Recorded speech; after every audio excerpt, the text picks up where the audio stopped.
എല്ലാവർക്കും ഈ പ്രഭാതത്തിൽ വന്ദനം. ഒരു ദിവസം കൂടെ ദൈവം നമുക്ക് ദാനമായി നൽകിയതോർത്ത് ദൈവത്തെ സ്തുതിക്കുന്നു. മത്തായി സുവിശേഷം 13-45 വാക്യം. പിന്നെയും സ്വർഗരാജ്യം നല്ല മുത്തന്വേഷിക്കുന്ന ഒരു വ്യാപാരിയുടെ സദൃശ്യം. അവൻ വിലയേറിയ ഒരു മുത്ത് കണ്ടെത്തിയാറെ ചെന്ന് തനിക്കുള്ളതൊക്കെയും വിറ്റു അത് വാങ്ങി. നമ്മുടെ കർത്താവ് പറഞ്ഞ 10ാമത്തെ ഉപമയാണ്. എന്നാൽ ദൈവരാജ്യത്തെ കുറിച്ച് പറഞ്ഞ 6ാമത്തെ ഉപമയാണ്. പൊതുവായി പറഞ്ഞ 10ാമത്തെ ഉപമയും ദൈവരാജ്യത്തെ കുറിച്ച് പറഞ്ഞ 6ാമത്തെ ഉപമയുമാണ്. ഇവിടെ ഒരു വ്യാപാരിയോടാണ് പ്രത്യേകമായി ദൈവരാജ്യത്തെ കുറിച്ച് പറഞ്ഞിരിക്കുന്നത്. സാധാരണ വ്യാപാരിയല്ല, മുത്തന്വേഷിക്കുന്ന ഒരു വ്യാപാരി എന്ന് പറഞ്ഞാൽ വിലയേറിയത് മാത്രം അന്വേഷിക്കുന്ന ഒരു വ്യാപാരി. വിലയില്ലാത്തത് എല്ലാം പറക്കി ചാക്കിക്കെട്ടി നടക്കുന്ന ഒരു വ്യാപാരിയല്ല. വിലയുള്ളത് മാത്രം അന്വേഷിച്ച് അതിൽ മാത്രം ശ്രദ്ധ കേന്ദ്രീകരിച്ച് അതെങ്ങനെയെങ്കിലും എന്ത് വിലയും കൊടുത്ത് വാങ്ങാൻ ആഗ്രഹിക്കുന്ന ഒരു വ്യാപാരി.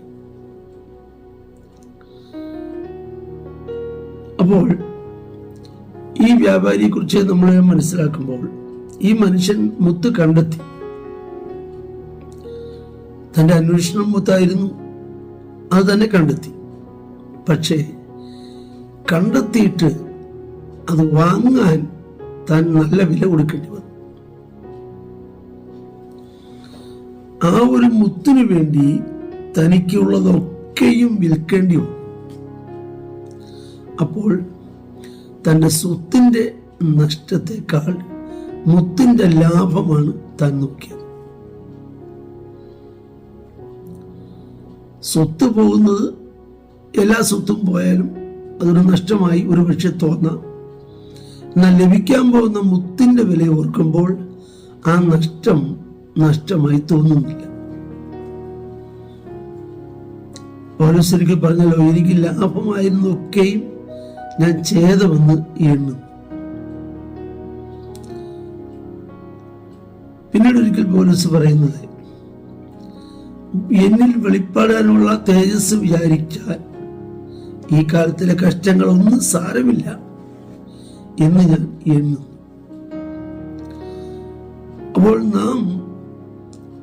നമുക്ക് ലഭിക്കാൻ അല്ലെങ്കിൽ നാം പ്രാപിക്കാനിരിക്കുന്ന ആ വിലയേറിയത് ഈ ലോകത്തിലുള്ള അല്ലെങ്കിൽ മറ്റ് യാതൊന്നിനോടും സാമ്യപ്പെടുത്തി തുലനം ചെയ്ത് കാൽക്കുലേറ്റ് ചെയ്യാൻ കഴിയുന്നത് അല്ല.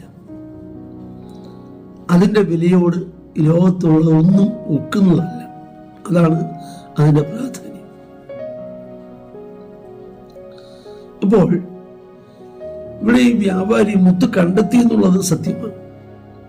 പക്ഷെ ആ കണ്ടെത്തിയ മുത്ത് സ്വന്തമാക്കുക എന്നുള്ള ആ ലക്ഷ്യത്തിലേക്ക് താൻ പോകുമ്പോൾ തന്നെ പ്രേരിപ്പിച്ചത് തനിക്ക് എന്തുണ്ടോ അതെല്ലാം നഷ്ടമായാലും ആ നഷ്ടമെല്ലാം ലാഭമാക്കുന്ന ഒന്നാണ് തന്റെ കയ്യിൽ ലഭിക്കാൻ പോകുന്നത്.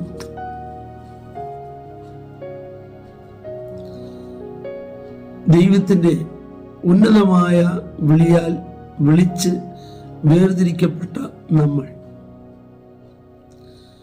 നമ്മളിൽ വെളിപ്പെടാൻ പോകുന്ന തേജസ് വിചാരിച്ചാൽ, നമുക്ക് ലഭിക്കാൻ പോകുന്ന കാര്യങ്ങളെ കുറിച്ച് ചിന്തിക്കുമ്പോൾ, ഇതേക്കുറിച്ച് ചിന്തിക്കുമ്പോൾ, ലോകത്തിലുള്ളതെല്ലാം നമുക്ക് നഷ്ടമായി എന്ന് വന്നാൽ പോലും അതിൻ്റെ വില ഇന്ന് കാണുന്ന എല്ലാറ്റിനേക്കാളും വിലയുള്ളതാണ് എന്ന് മനസ്സിലാക്കുവാൻ നമുക്ക് കഴിയണം.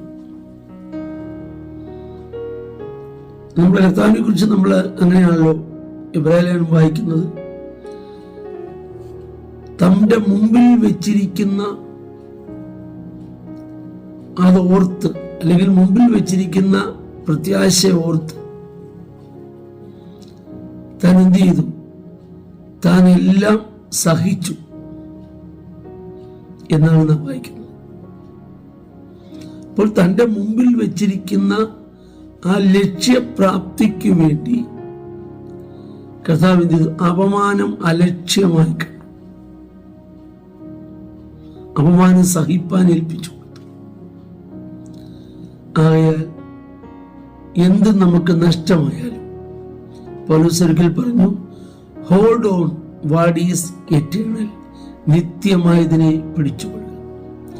നമുക്ക് നിത്യമായതിനെ മുറുകെ പിടിപ്പാൻ തക്കവണ്ണം, വിലയുള്ളതിനെ മുറുകെ പിടിപ്പാൻ ദൈവം കൃപ തരട്ടെ. നമുക്ക് പ്രാർത്ഥിക്കാം. ഞങ്ങളുടെ കർത്താവേ, സ്വർഗീയ നല്ല പിതാവേ, വചനം കേൾക്കുന്ന എല്ലാവരെയും അങ്ങയുടെ നാമത്തിൽ അനുഗ്രഹിച്ചു പ്രാർത്ഥിക്കുന്നു. യേശുവിൻ നാമത്തിൽ തന്നെ ആമേൻ. ദൈവം എല്ലാവരെയും ധാരാളമായി അനുഗ്രഹിക്കുന്നു.